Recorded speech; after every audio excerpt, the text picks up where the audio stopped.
you, not him, not her, but who God gives the glory. Good morning, Inspiration Kids. Of course, I have my son. He is here with us today, and we're so excited. We're going to start off with prayer, and I know Ezra has a great prayer for all of you. God, please protect us from the evil and die, and please help the ones who are dead and needs to be helpful, because the other family wants stuff and babies, and they want kids, and if people are bad, can you just heal them to be good?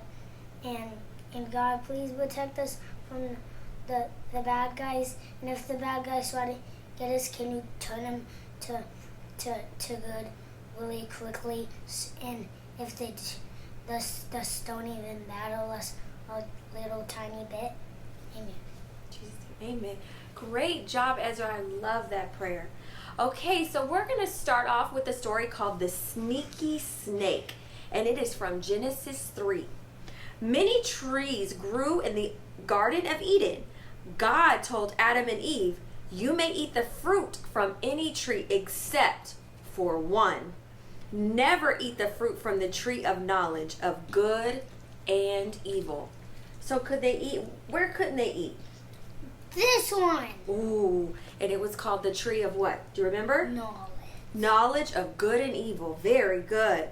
Yes, you see, a little bit of part is evil, and a half is part is good, and a half is part is evil. Okay, so let's keep reading, see what happens. Now there was a sneaky snake in the garden.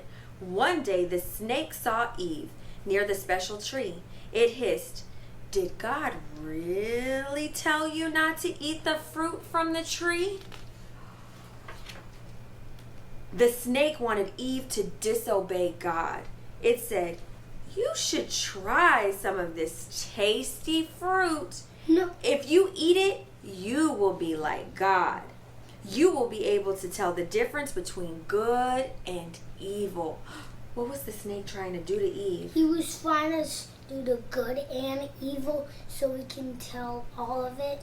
But if he does that, God will get very mad if he eats it.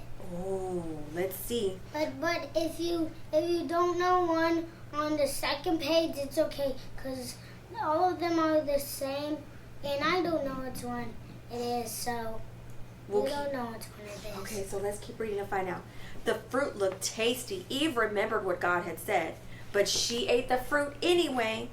Then Eve gave some to Adam. He took a bite too. So what did God tell them not to do? Eat them. And what did they decide to do? As the sun was going down, Adam and Eve heard God walking through the garden. He was looking for them. Adam and Eve hid among the trees. They were afraid. God, they were trying to hide from God, but God will be mad if they hide from God. What have you done? God asked. Did you eat the fruit from the forbidden tree? Adam said, "Yes, but Eve gave it to me." Eve said, "Yes, but the snake tricked me." God told the snake, "Because of what you did, you will always crawl on your belly." Then he told Adam and Eve, "Because you disobeyed me, you are no longer to live in the garden." So what did he tell the snake? What can he do? He can't live in the garden. I think that was Adam and Eve, but the snake, he can only crawl. That's all he can do for the rest of his life, the snake, because he disobeyed, right? Adam and Eve left the garden. God placed angels and a flaming sword to guard the entrance. Adam and Eve would not be allowed in the garden again. No, why? It was all the snake's fault.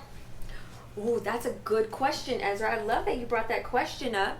So it was the snake, right, that tried to tempt them to eat the fruit, right? Oh, I know what it is now. What? I think because God thinks the swig in him.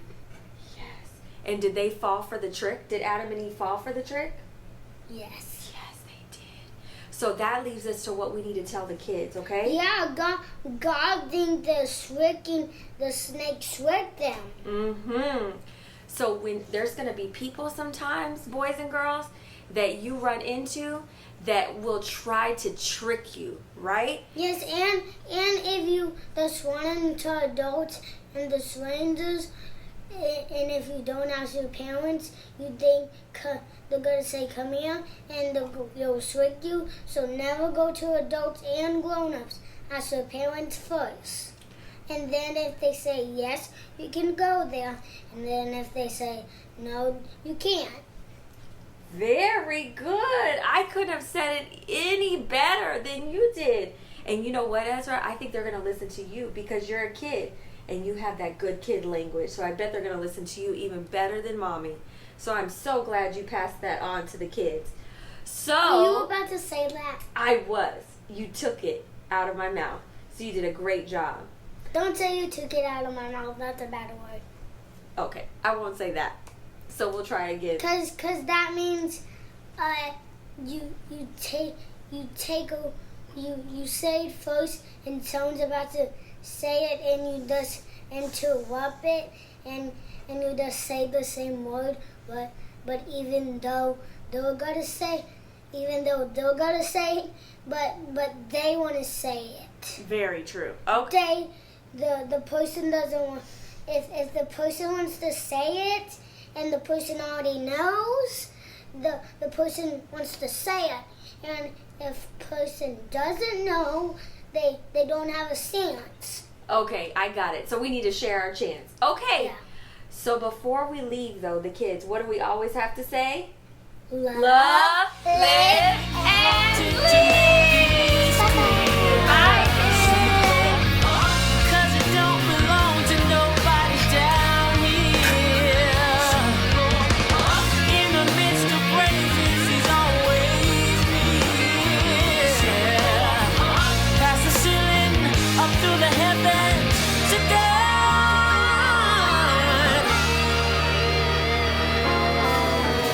Not me, not you, not him, not her, but who? God gets the glory. In all you do, please make sure to